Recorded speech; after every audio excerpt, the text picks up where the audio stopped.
Bonsoir. La mort en pleine jeunesse de Rudolph Valentino et celle de James Dean ont été à chaque fois des événements considérables pour l'histoire d'une génération et pour l'histoire du cinéma. La mort de Marilyn Monroe, quant à elle, relève de l'histoire tout court. En se brisant à l'apogée de sa carrière et de sa gloire, la petite fille du rêve américain nous a soudain révélé tout ce que l'optimisme illustré par Hollywood pouvait cacher de misère, de dénuement, de solitude, de désespoir. Marilyn Monroe était adorée du monde entier, non seulement pour ses qualités, pour sa beauté, pour son charme, pour ses dons évidents d'actrice, mais encore parce qu'elle avait gardé une fragilité à fleur de peau qu'elle avait héritée d'une enfance et d'une jeunesse atrocement malheureuses. Et l'on sentait, en la voyant, cette fragilité toujours prête à briser le bonheur qu'elle nous faisait vivre, qui naissait du seul éclat de sa présence, aussitôt. Et l'on était reconnaissant à Marilyn Monroe de faire pourtant toujours le pari du bonheur, en nous mentant comme elle se mentait à elle-même, elle qui pourtant n'aima jamais rien d'autre que la vérité. Marilyn Monroe était le rêve et la mauvaise conscience du rêve. Elle a emporté le rêve et elle nous a laissé la mauvaise conscience. Juste avant le Vietnam, juste avant les brisures des années 70, les luttes des femmes, les crises et les fractures que nous connaissons sans cesse depuis 20 ans. Était-il dès lors nécessaire de revenir sur cette mort dont nous semblions avoir compris le sens, surtout en cherchant de nouvelles clés hypothétiques dans les poubelles d'Hollywood et de la politique? Cette question, nous nous la sommes posée beaucoup avant de faire cette émission et nous n'avons pas su y répondre. Sachez que nos hésitations vous accompagnent quand nous vous la posons à notre tour.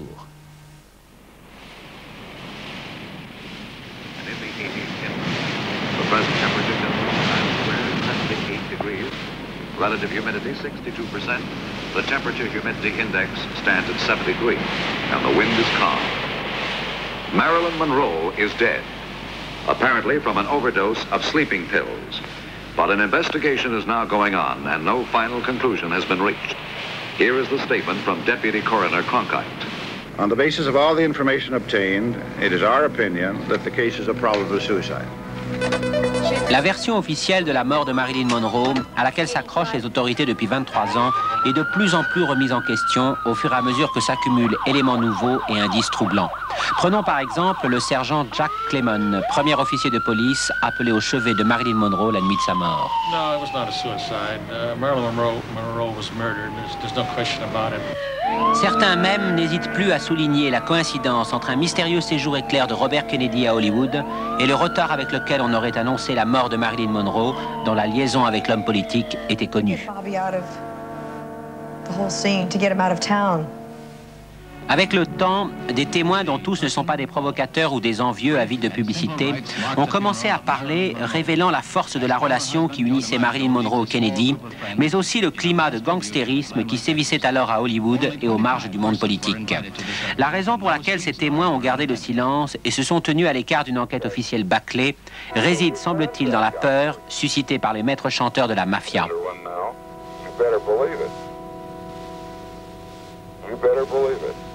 The events surrounding Marilyn Monroe's death were completely covered up by the Los Angeles Police Department, the Los Angeles County Coroner's Office, and top officials governing Los Angeles County. A kiss on the hand may be quite continental, but diamonds are a girl's best friend.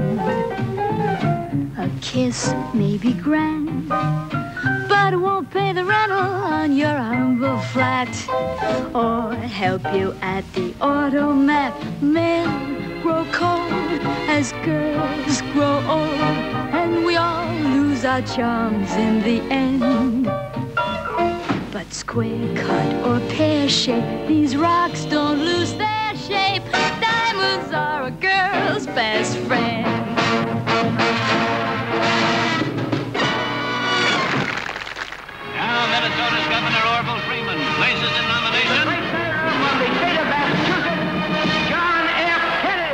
Marilyn Monroe était au zénith de sa carrière lorsque John Kennedy accéda au pouvoir. Elle l'appelait Jack depuis que Peter Lawford les avait présentés l'un à l'autre, et elle disait qu'elle le trouvait infiniment supérieur à ses prédécesseurs, ne serait-ce que parce qu'il était plus beau et plus intelligent. Cheesecake figure, the sex goddess, Marilyn Monroe. It was one of his fantasies. And could Peter arrange for that? Ladies and gentlemen, your nominee and the next president of the United States, John F. Kennedy. The convention makes it a Kennedy victory by acclamation on the first ballot. Peter Summers, un des conseillers de John Kennedy, chargé notamment de ses relations publiques et qui avait beaucoup insisté pour que la convention démocrate se tînt à Los Angeles, suivait avec une inquiétude grandissante le développement de plus en plus remarqué parmi les autres conseillers d'une relation privilégiée entre la star et le candidat à la présidence. D'autant plus que l'atmosphère électrique de ces heures de fièvre électorale paraissait leur avoir fait perdre toute notion de prudence élémentaire. Kennedy was nominated, and at that moment, not only the ground floor audience, the working group of the political effort, but all of the balconies, which were loaded with stars from the entertainment field, it became electric. It was energy that could have been greater than the atomic bomb in Hiroshima. He was so magical as he came to the podium and trying to calm them down to even say thank you. Chills would run up and down your spines as you stood there. It was just a moment of magic. The new frontier of which I speak is not a set of promises. It is a set of challenges. It sums up not what I intend to offer to the American people. Marilyn Monroe, notamment, avait fait sensation en assistant au discours d'acceptation d'investiture de John Kennedy. Et la plupart des conseillers, comme Peter Summers, jugeaient que cette présence, certes conforme aux traditions, pourrait se révéler lourde de grands dangers potentiels pour la campagne. Marilyn Monroe was in the audience along with, I couldn't begin to name all the stars 25 years later that were there. A strong friendship was developing at that time between Marilyn Monroe and Jack Kennedy. Give me your help and your hand and your voice. Our Marilyn was free at the time, and Jack Kennedy wasn't.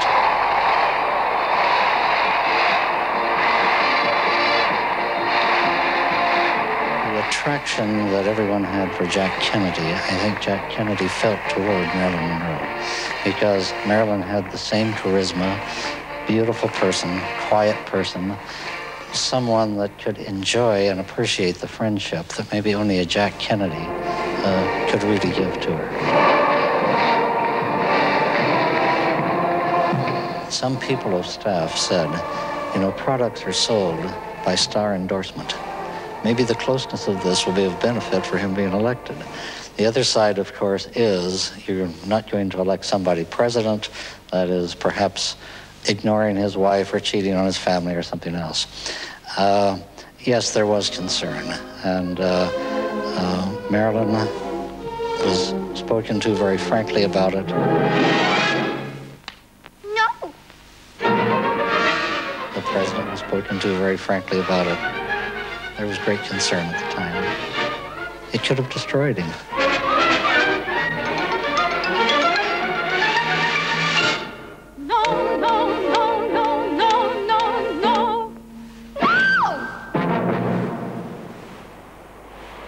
Bien avant la fameuse convention démocrate, Marilyn Monroe et John Kennedy s'étaient souvent retrouvés sur cette plage, discrètement, au temps du mariage de Pat Kennedy avec Peter Lawford. Cet acteur de second plan, aujourd'hui disparu, avait fait un mariage de rêve en épousant l'une des héritières les plus brillantes de la famille. Sa gentillesse et son entrain l'avaient fait accepter par un clan pourtant aristocratique et arrogant, et il n'était jamais à court d'une plaisanterie ou d'un service, question de caractère ou de stratégie. À la veille de la convention démocrate, les Lawford s'étaient installés dans une vaste maison au bord de cette même plage. Pablo, it's say here under weather report. It's say a front of warm air is moving in from Jamaica. Moderately high barometric pressure will cover the northeast and the deep south. Small danger of Peter Lawford savait très bien recevoir. En réunissant, loin des journalistes sévèrement écartés, ces deux milieux fascinés l'un par l'autre, celui des Kennedys élégants de la côte Est et celui du show business californien. La star et l'homme politique s'y rencontraient régulièrement dans une atmosphère tolérante. People running through in bathing suits and bare feet, surfboards going through the house right out to the water. Someone sitting out by the pool reading, someone else taking a walk on the beach. It was a nice lifestyle. And the president and all of us were sitting there in bathing suits with a shirt and open shirt. And it was a nice time. We're having a heat wave, a tropical heat wave. The temperature's rising, it isn't surprising, it certainly can. It was a relationship, a sexual relationship for sure, but much deeper than that, if you know what I'm saying. G, her anatomy makes the mercury. 293. Peter Lawford s'était lancé dans un redoutable engrenage qui devint explosif lorsque la relation de Marilyn Monroe et du président se poursuivit après l'élection. Ni lui ni les Kennedy ne savaient que la maison était infestée de microphones. The conversation that came across the receiver was music, people talking, and it would fade in and fade out. And I then beginning to recognize the voices, the Bostonian accent and Marilyn Monroe, and I heard the word the president call Marilyn, Marilyn, or Marilyn calling the president Prez. De toute évidence, les bandes étaient enregistrées contre John Kennedy par la pègre des maîtres chanteurs qui trouvaient facilement des clients pour les acheter. The living, which I assume was the living room, and went into the bedroom where there was another transmitter which picked up all the activity in the bedroom, which was cuddly talk and taking off the clothes and the sex act in the bed. You can hear the springs squeaking and so on and so forth. Beaucoup de gens écoutaient ces enregistrements après les avoir payés à prix d'or. Joe DiMaggio, l'ancien mari de Marilyn Monroe, les prenait très au sérieux. Il y suivait avec angoisse les pulsions autodestructrices de son ancienne épouse. Mais le plus intéressé par ce matériel douteux était en fait Jimmy Hoffa, le tout-puissant patron du syndicat des camionneurs. Les problèmes de Marilyn lui étaient indifférents, mais les débordements des Kennedy par contre le passionnaient. Il vouait en effet une haine inextinguible au président et à ses proches. Hoffa s'appuyait largement sur la mafia pour tenir le syndicat le plus dur et le plus corrompu des États-Unis et pour alimenter sa haine des Kennedy.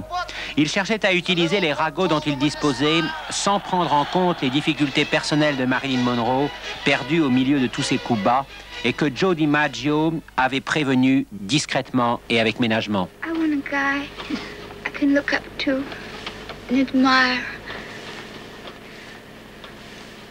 But I don't want him to browbeat me. I want a guy who'll be sweet with me. But I don't want him to baby me either. I just gotta feel that whoever I marry has some real regard for me, aside from all that loving stuff. John Kennedy, qui avait manifestement senti le danger, s'éloigna soudainement de Marilyn Monroe. Mais Robert Kennedy, son frère, qu'il avait mis à la tête de la justice américaine et qui se jugeait moins exposé, avait entre-temps rencontré la star. Par générosité ou par l'effet d'une rivalité inavouée, il prit la suite de son frère. Pour Jimmy Hoffa, dont Robert Kennedy était l'ennemi le plus résolu, puisqu'il affrontait directement les combines du syndicat dans le cadre de ses fonctions, cette nouvelle liaison ne pouvait mieux tomber. I went to the door and I opened it up and there stands Bobby Kennedy and I go, boing. Marilyn came rushing out of the bathroom all of a sudden and totally different than I would have expected her because she had on this really cruddy white robe that she liked to wear and she jumped into his arms and they started kissing madly. And then they settled down, we all sat down and we had another wine together and she goes, which means, Jeannie, go back to your apartment, which I did. Autant la liaison entre le président et la star avait été discrète, autant cette nouvelle relation s'afficha sans complexe, en particulier chez les Lawford. I know she was nuts about him because she told me, you know. I mean, she liked that mental part of it. She was fascinated by him. I think she was scared to death of him because he gave this air about himself, and probably do a lot of people that way. I think he was nuts about her. She kind of teased him, but then she knew just how far to go and then just kind of back off, you know. And she was kind of cute with him in a way. But she was nuts about him, yeah. Or, Robert Kennedy, contrairement à ses impressions, était autant en danger que son frère, dans la mesure où il menait une politique nouvelle aux États-Unis dans sa rigueur, contre le crime et ses multiples alliés institutionnels. Organized crime and big-time gangsters and hoodlums as we had to deal with them in the days of Al Capone. Robert Kennedy avait présidé le comité McClellan, qui tentait de purger le syndicalisme de la présence de gangsters dans ses rangs. Jimmy Hoffa était naturellement au premier rang des suspects, en compagnie d'un truand particulièrement puissant, Sam Giancana. Mais le réseau de relations unissant le syndicaliste véreux et la mafia était encore trop vaste pour une commission parlementaire, limitée dans ses actions par le respect scrupuleux des textes. Les liens que le crime entretenait notamment avec les hôtels de Las Vegas n'avaient pas encore été entièrement dévoilés. Or, Marilyn Monroe et Robert Kennedy se retrouvaient fréquemment au Desert Inn, qui, malgré son apparence respectable, était possédé en sous-main par le président du syndicat des bouchers, Max Bloch, un agent de Jimmy Hoffa, aujourd'hui paisible retraité en Floride. L'homme de paille qui dirigeait l'hôtel informait de chacune de ces rencontres Max Bloch, qui les répercutait ensuite aussitôt sur Hoffa. Told me that he checks him in every few weeks for a couple of days up on the 7th floor. I think he mentioned to me a suite of rooms. And that's it. And finally, one day, I'm sitting with him, and Bobby's passing by, and I said, "Hello, Wilbur." I said, "Hello, Bobby." And my friend Max Bloch. Oh, he said, "I know Bloch from New York." And he kept going. So I said, "Where is he running?" He says he's going to see Marilyn upstairs. Au fur et à mesure que la lutte entre Robert Kennedy et Jimmy Hoffa s'intensifiait, les enregistrements intimes, désormais directement commandités par le syndicaliste marron, devenaient plus dangereux pour tout le monde.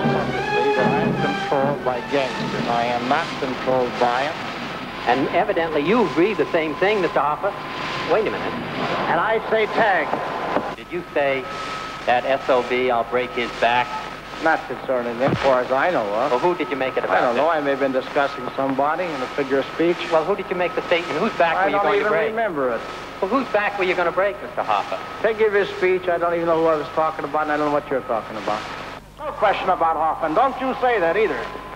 Don't you say that I'm a communist, or even affiliated with one. You said that enough around this country. One of them suggested that they should sit down at the head of the restaurant and talk it over, to which Feldman replied, "Listen, there is only one solution. It's to break his neck for him." An absolute spoiled brat, a man who never had to work, a man who had no principle, a man who would do anything to get himself a headline or a headline for his brother, and use the Teamsters as a stepping stone to get his brother elected and he'd become Attorney General. I had no respect for him then, I have no respect for his memory now. Discordant voices of extremism.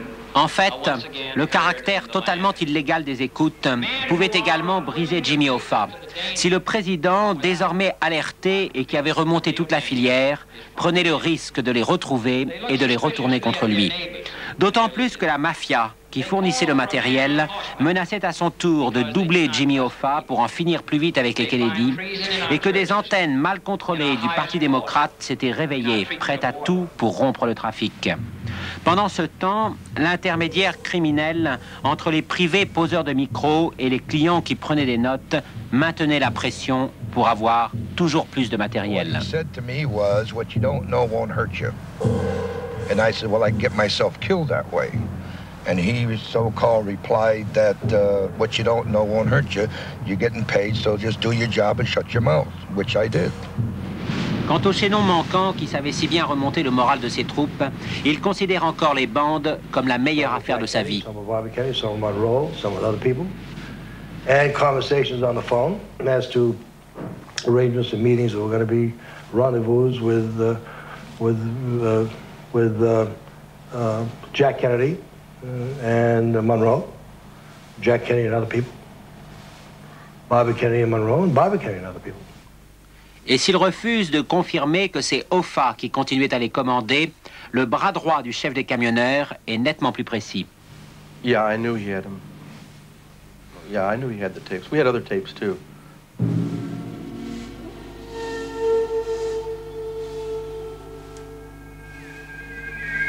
Tandis que Jimmy Hoffa cherchait la méthode la plus sûre pour se servir des bandes et couler les Kennedy, la mafia, pour qui toute source d'argent est bienvenue, en dehors de ses objectifs plus précisément politiques, qui ne recouvraient que partiellement ceux de son allié syndicaliste, cherchait à enfoncer un peu plus Marilyn Monroe.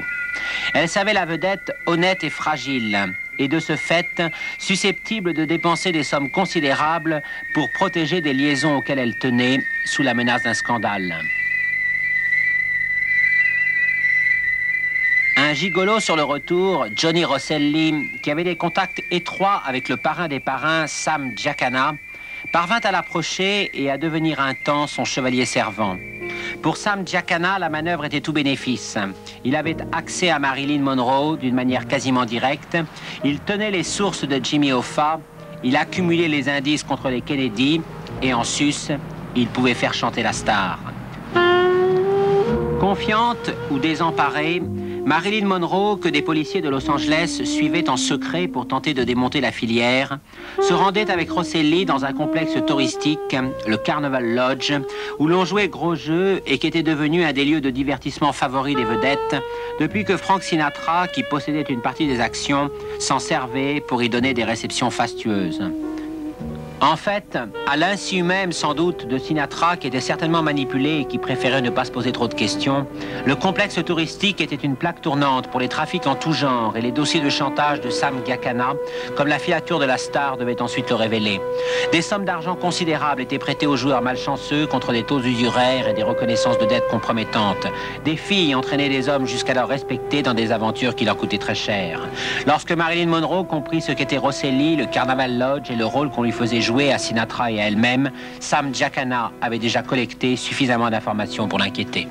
It was the in-place at Lake Tahoe, and the in-place of the gambling casinos, because that's where the Klan hung out. That was Sinatra, Dean Martin, Sammy Davis, Peter Lawford, Joey Bishop, all the top gamblers from all over the world.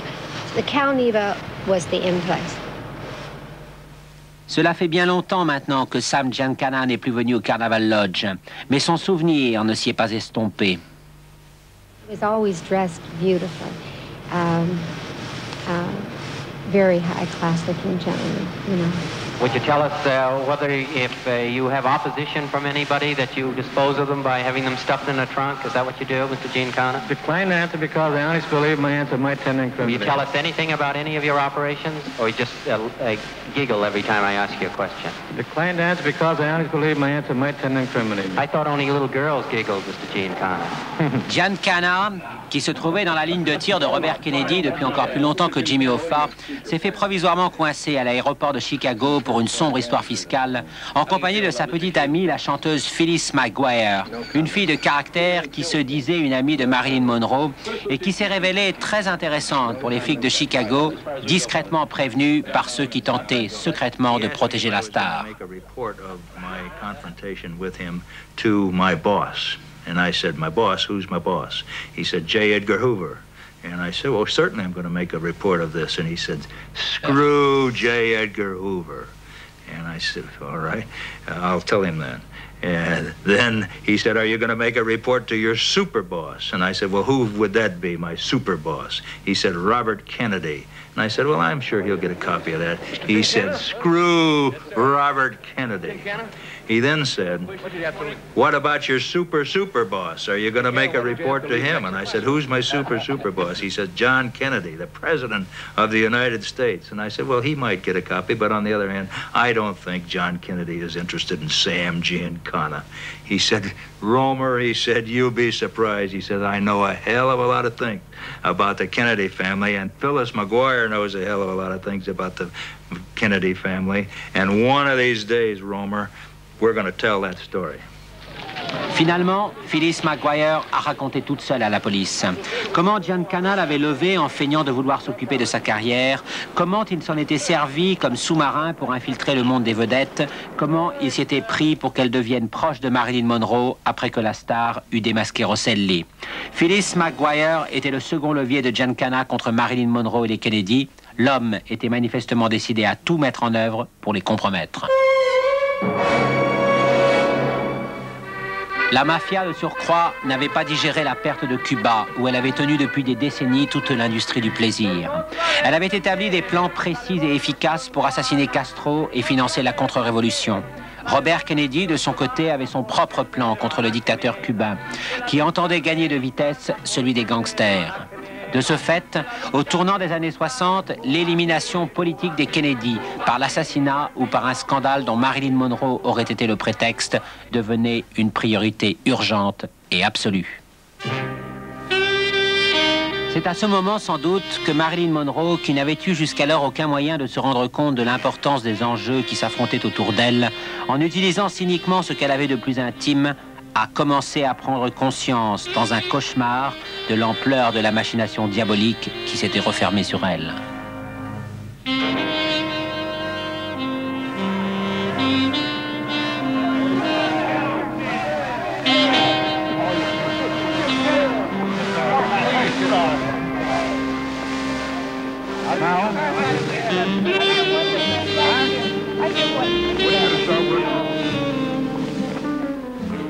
La peur, la révolte, la solitude et l'injustice rameutaient soudain les fantômes de sa jeunesse, et les cures de sommeil dont elle émergeait en déclarant « I feel wonderful » ne faisaient que la renvoyer au piège terrifiant dont personne ne pourrait la sortir, et surtout pas les Kennedy.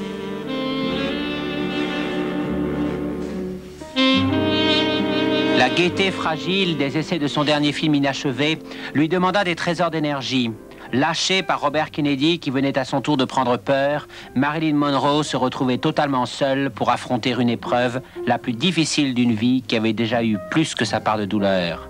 D'où lui vint pourtant le courage d'aller porter jusqu'au cœur du triomphe de ceux qui l'avaient abandonné, le pathétique témoignage de sa fidélité et la si digne élégance de son sourire.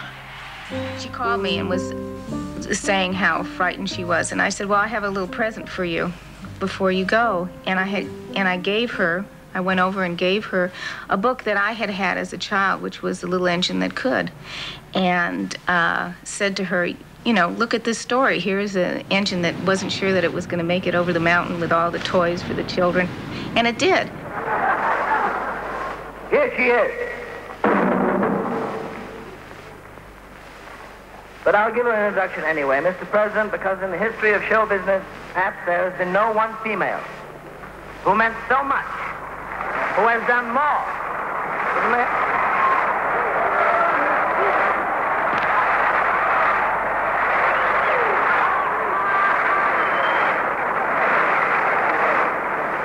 Mr. President, the late Marilyn Monroe.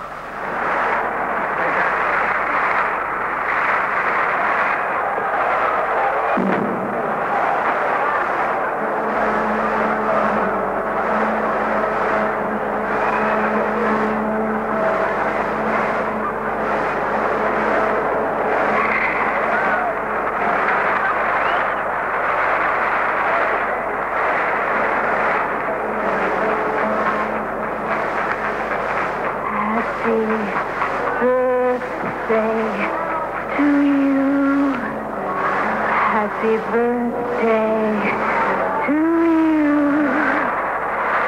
Happy birthday, Mr. President. Happy birthday to you.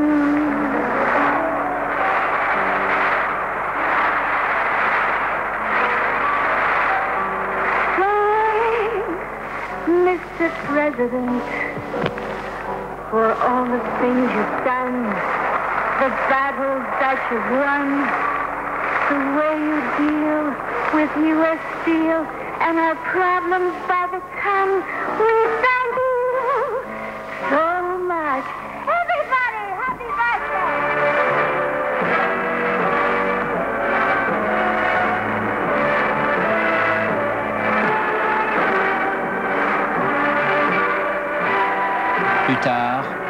Au dîner qui rassemblait la crème des congressistes, l'historien Arthur Schlesinger, bouleversé par sa solitude, eut l'impression de parler à une noyée à qui personne n'aurait tendu la main.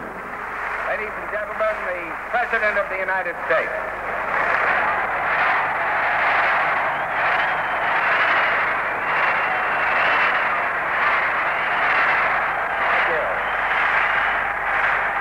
I can now retire from politics after having had Happy Birthday sung to me in such a sweet, wholesome manner. Le tournage de Ça va finir par craquer fut une longue descente aux enfers, en totale contradiction avec le projet d'une comédie brillante. I felt that Marilyn was ready to work and wanted to work and looked good, except for the assistant director. Everybody else kept talking about her vulnerability and her fragility. All he saw was that she always got her own way. And kept saying, next to her, Lucrezia Borgia is a pussycat. Marilyn Monroe ne vint que 12 fois sur le plateau en 35 jours de tournage. Que faisait-elle de ses absences? Gradual sense of dissolution, of everything slipping away, kind of like the end of an era, like the fall of the Roman Empire. Le 1er juin, date de son 36e anniversaire, elle quittait le studio pour la dernière fois. She had been to Dodger Stadium, where they had celebrated her birthday and had she'd thrown in the first ball. And some weeks later, I had seen she came over with pictures of that event, and I said, "Gee, I think these look really terrific." And she said, "No, look at the eyes. The eyes are dead." Would you have lunch with me? I bring my lunch to the store. I'd be so grateful if you'd take it out. Les producteurs la trouvaient encore meilleure que d'habitude, mais avec une sorte de décalage hypnotique dont ils redoutaient le pire. Finalement, ils préférèrent la licencier. Robert Kennedy, pendant ce temps, continuait à l'éviter et se consacrait uniquement à l'amélioration de son image électorale. La perspective selon laquelle les Kennedy se succéderaient à la Maison-Blanche pendant 16 ans était devenue une hypothèse politique très sérieuse pour les commentateurs et pour tous ceux qui machinaient leur perte. Lorsque Marilyn Monroe découvrit elle-même par hasard des micros jusque dans sa nouvelle demeure, sur le seuil de laquelle elle avait fait inscrire « C'est ici que s'achève mon voyage », une terreur insurmontable l'isola un peu plus, la tenant à l'écart même de ces lieux qui lui avaient servi de refuge. On la vit marcher sans but, des heures entières dans des parcs publics, où elle observait des enfants et engageait la conversation avec leur mère, disparaissant soudain comme elle était apparue. Ces enfants qui furent le plus grand manque de son existence et dont son sentiment foncier de culpabilité lui avait fait penser qu'elle n'eût sans doute jamais pu les assumer. Marilyn Monroe avait maintenant peur d'utiliser son propre téléphone. Son sac, rempli de petites monnaies, elle formulait ses appels depuis des cabines publiques, jamais les mêmes. Very paranoid about the whole thing. More paranoid than I would say the average person would be, only because of the circumstances that led all the way to Washington. She was also scared. At one point, she told me that she was even scared for her life. Un technicien téléphoniste, notamment Bernie Spindle, a avoué avoir placé le téléphone de Marilyn Monroe sur table d'écoute. I think wiretapping, indiscriminate wiretapping, is very dirty business, and I couldn't agree more strongly. I think that penalties should be increased for those who use wiretapping without the control of some law enforcement agency, either the federal courts or in certain cases of kidnapping, national security matters. Marilyn Monroe ne sut certainement jamais avec précision quelles étaient les organisations qui s'acharnaient à l'espionner. Mais elle eut par contre sûrement à affronter la douleur supplémentaire de devoir douter des Kennedys eux-mêmes, qui ne répondaient plus à ses appels et pour qui elle devenait chaque jour un danger que l'on surveille, que l'on espionne à son tour. Elle tenta pourtant désespérément et à plusieurs reprises de joindre Robert Kennedy, mais la ligne directe de son bureau avait été changée et au bureau central, les standardistes refusaient de passer les communications en s'excusant confusément. Seul Peter Lawford pouvait constater à la fois la panique de Marilyn Monroe et celle de plus en plus précise de son beau-frère. He mentioned gangster type of enemies, people that had a big pull and that had actually maybe some information. And if they ever got a hold of anything like this would ruin his career forever. Not only his, but his brother's, who was the president at the time. Le sénateur Smathers l'a confirmé. Le président avait exigé que survint une rupture définitive entre son frère et la star. I had heard, I think others had heard, that there was something like that going on, and that Kennedy had told Bobby to stop, to break it off. Mais Smathers s'est refusé à reconnaître que ce fut la peur de la mafia qui lui fait prendre cette décision.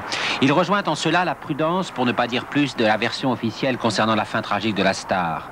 Pourtant, Bob Slatzer, qui chercha la vérité dès le premier instant, s'est vu aussitôt rappelé à l'ordre par des correspondants mystérieux, informés et menaçants.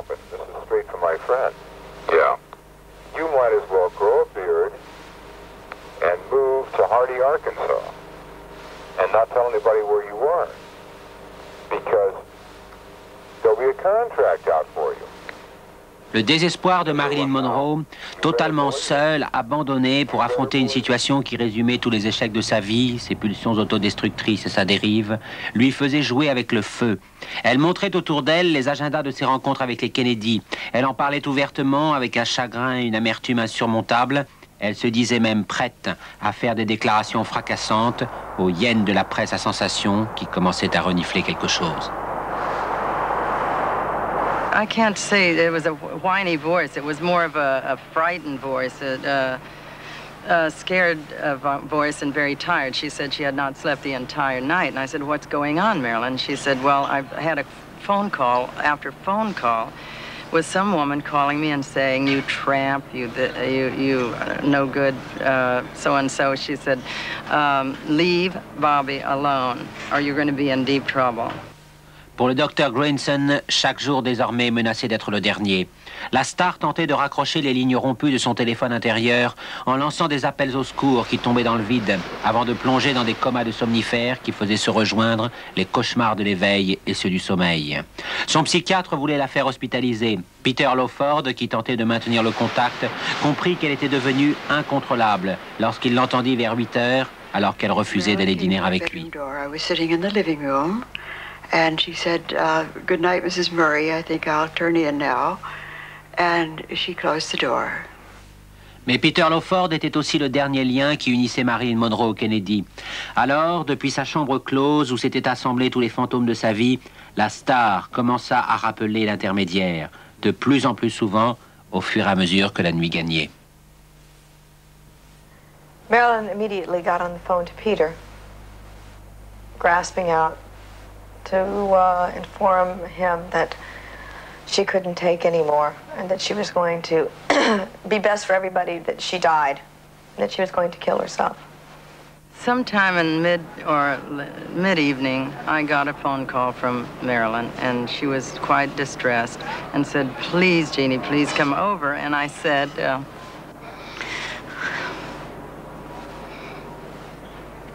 I can't. And I said, I just can't. I just can't come over today. And she said, could you bring me some sleeping pills? And I said, no, I can't do it tonight, Marilyn. I just can't.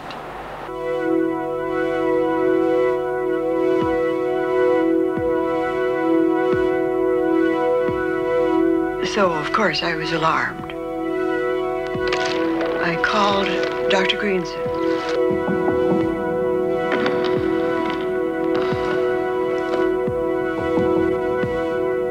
I went around to the front of the house before Dr. Greenson arrived. Turning the curtains back, I saw Marilyn lying on the bed, nude, and I was just alarmed.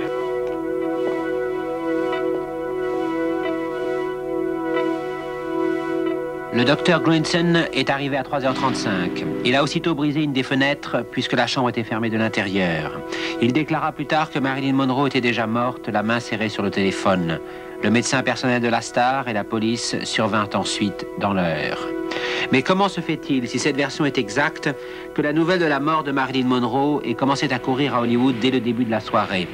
Comme le rappelle Natalie Jacobs, épouse de son impresario, qu'un inconnu qui appelait d'une cabine téléphonique avertit au plein milieu d'un concert vers 10h30, soit 5 heures plus tôt. About 3/4 of the way through the concert, someone came to our box and said, "Arthur, come quickly." And he didn't realize, and he said, "Marilyn is dead or she's on the point of death." La police a toujours affirmé avoir été appelée par la gouvernante vers 3h35. Mais selon l'officier Jack Clemens, qui fut le premier à parvenir sur les lieux, la mort de Marilyn Monroe était survenue beaucoup plus tôt, selon le récit même que lui aurait alors fait la gouvernante. It was immediately after midnight. And Dr. Greenson was present when she was telling you that? Yes, he was. And he didn't disagree? No, he did not. Ici donc encore un décalage de plusieurs heures en contradiction totale avec ce qui fut affirmé pour la version officielle. It was probably about midnight.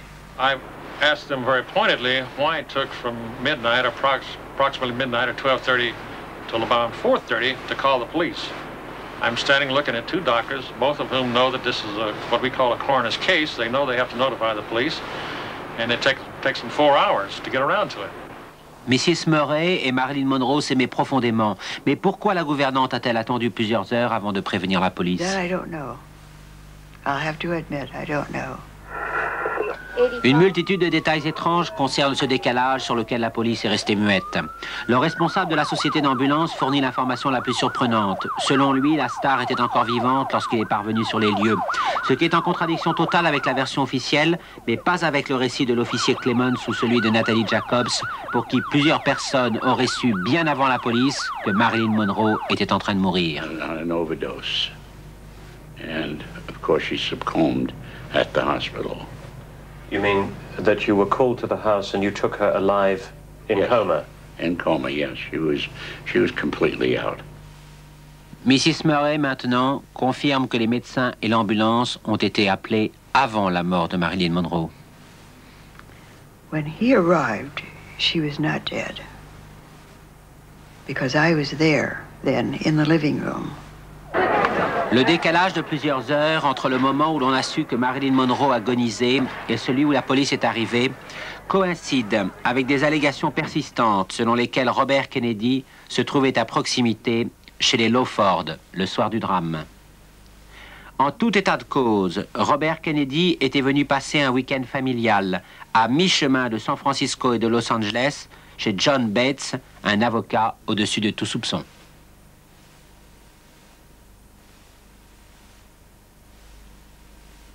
That afternoon, we all hiked up to the top of the ranch and had a big touch football game, which of course is typical family sport of the Kennedys.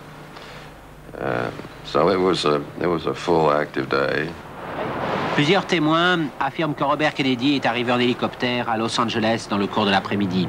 Et la gouvernante de Marilyn Monroe, qui avait longtemps refusé de confirmer la présence de Robert Kennedy à Los Angeles ce jour-là, reconnaît maintenant les faits.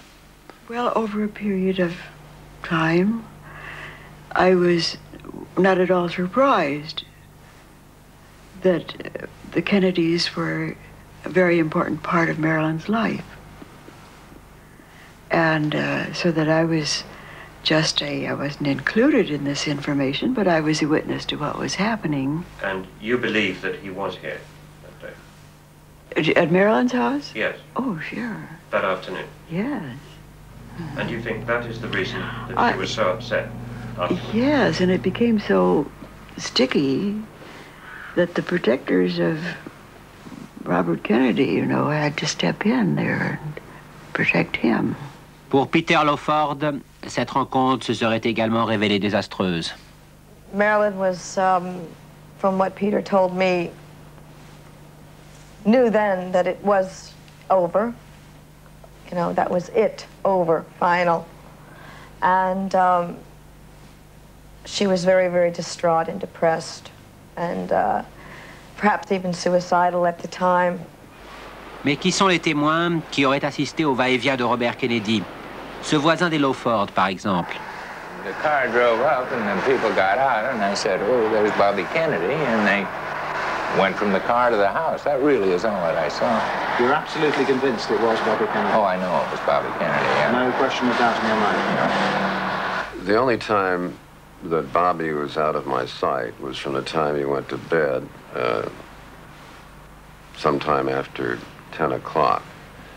And when I saw him in the early morning at breakfast, and he was with me all the rest of the time. Yeah, I mean, it was Bobby Kennedy, you know. Well, he wasn't there. Quelle que soit la vérité, Peter Lawford a manifestement déployé une intense activité durant ces quelques heures. Soit qu'il ait fait repartir Robert Kennedy, soit qu'il ait compris ce qui se passait chez Marilyn Monroe et qu'il s'y soit rendu avant la police pour faire disparaître tous les indices. He said he went there. He tidied up the place and did what he could before the reporters and what have you found out about the death. There was no mention of a suicide note? No.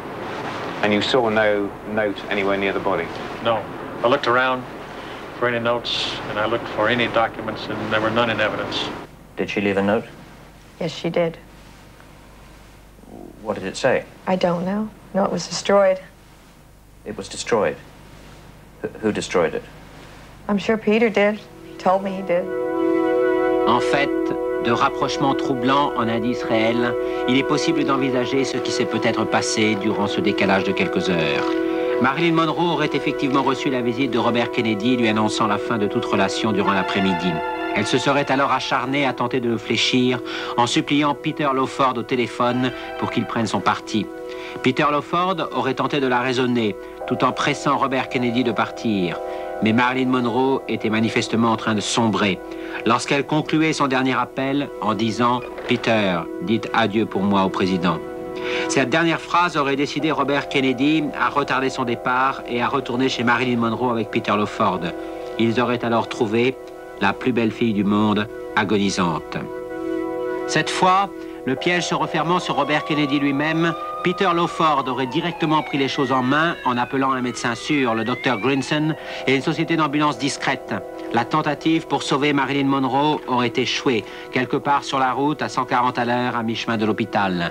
Et Peter Lawford aurait alors ramené le corps dans la maison, expédié un Robert Kennedy prostré vers sa famille, fait disparaître tous les indices avant de disparaître à son tour. La gouvernante se serait alors chargée d'appeler la police et le médecin particulier de la star, quelques heures avant que toute la famille de Robert Kennedy se retrouve pour l'office dominical sans émotion particulière. Yes, I believe we picked it up on the radio. How did Bobby react to the news? Well, I don't recall any specific reaction. L'enquête policière a été manifestement bâclée. En fait, les autorités voulaient éviter le plus rapidement possible les rumeurs qui circulèrent dès le début selon lesquelles Marilyn Monroe, manipulée sans le savoir par la pègre, aurait été assassinée avec la complicité des Kennedy pour éviter qu'elle ne parle. Soit que ces rumeurs aient été fausses et scandaleuses pour la famille d'un président, soit qu'elles aient révélé tout ou partie de la vérité. Strongest evidence of that is very simply the fact that there was no barbiturates found in the digestive tract, yet there was a lethal dose in the blood. And it's quite out of the question to swallow enough barbiturates to cause your death and have it 100% removed from the stomach, the duodenum, etc. before death occurs. It can't happen. So that's the one thing that the fixers forgot to fix. And that's in the record now, and they can't wipe that out. La dose massive de barbiturique qui a emporté Marilyn Monroe aurait également pu lui avoir été administrée, alors qu'elle était déjà inconsciente. Cette hypothèse, particulièrement atroce, est celle que partagent de nombreux policiers de Los Angeles. Et l'autopsie, dont il n'a jamais existé qu'un rapport incomplet, ne permet pas de porter un jugement sur ce point. Par contre, le docteur Grinson ne paraît pas avoir encore admis que Marilyn Monroe ait pu se suicider. Or defend myself without revealing things that I don't want to reveal. I feel I can't, you can't turn around and say, well, I'll tell you this and I won't tell you that. It's a terrible position to be in. To have to say I can't talk about it because I can't tell the whole story.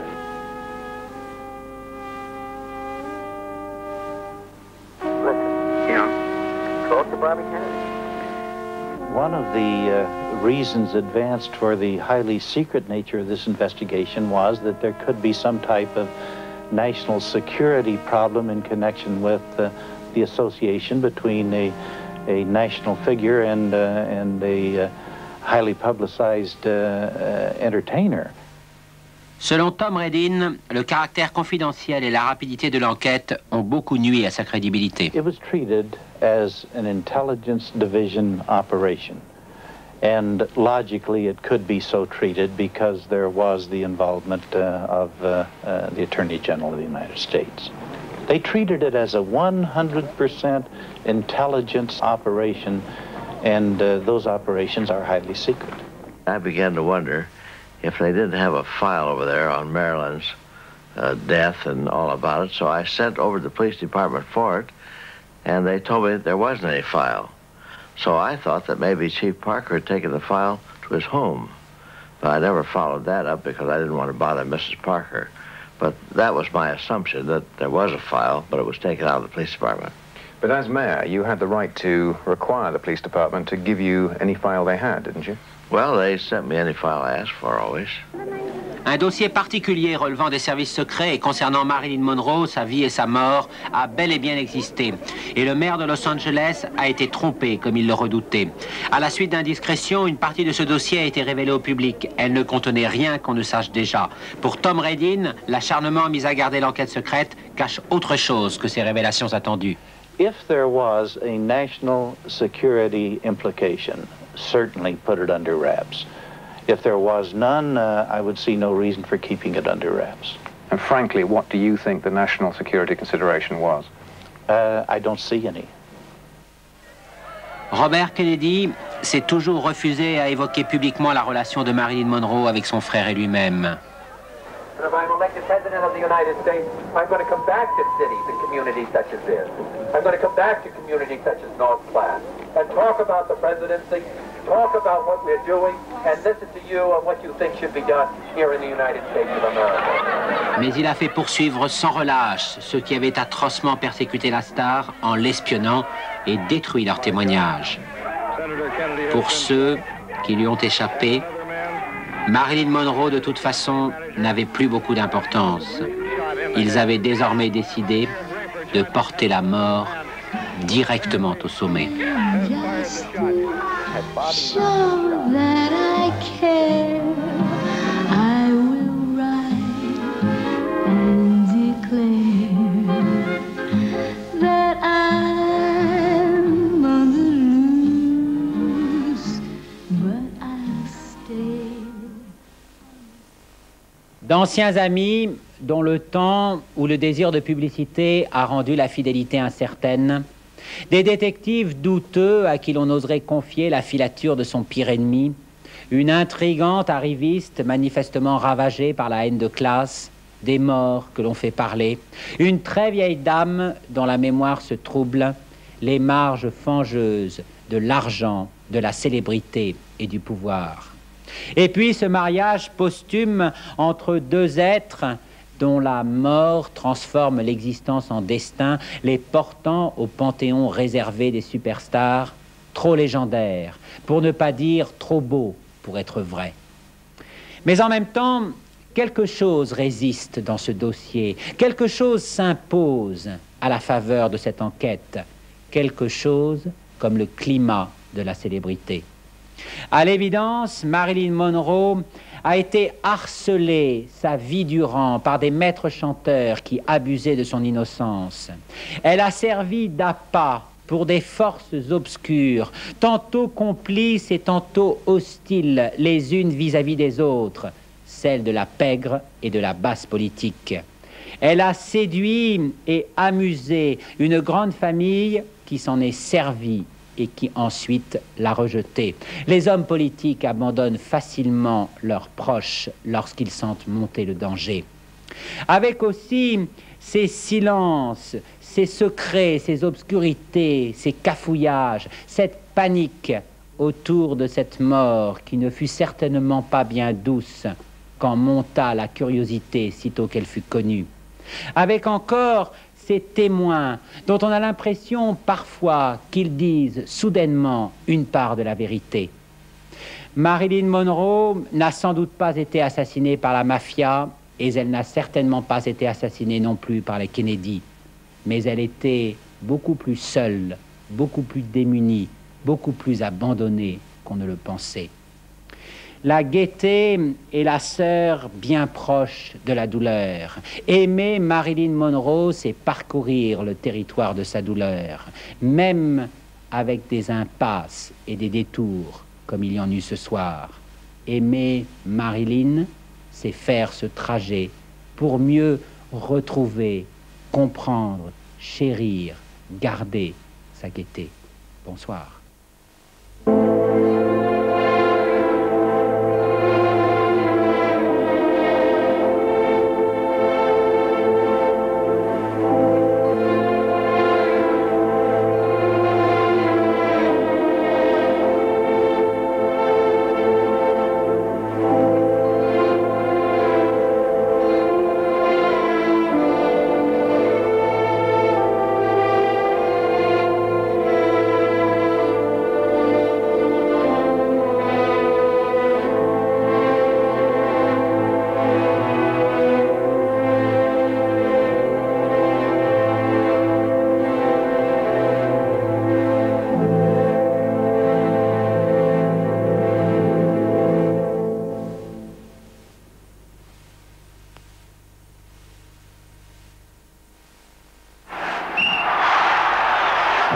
Pour le Mondial, France Inter vous offre le Mexique.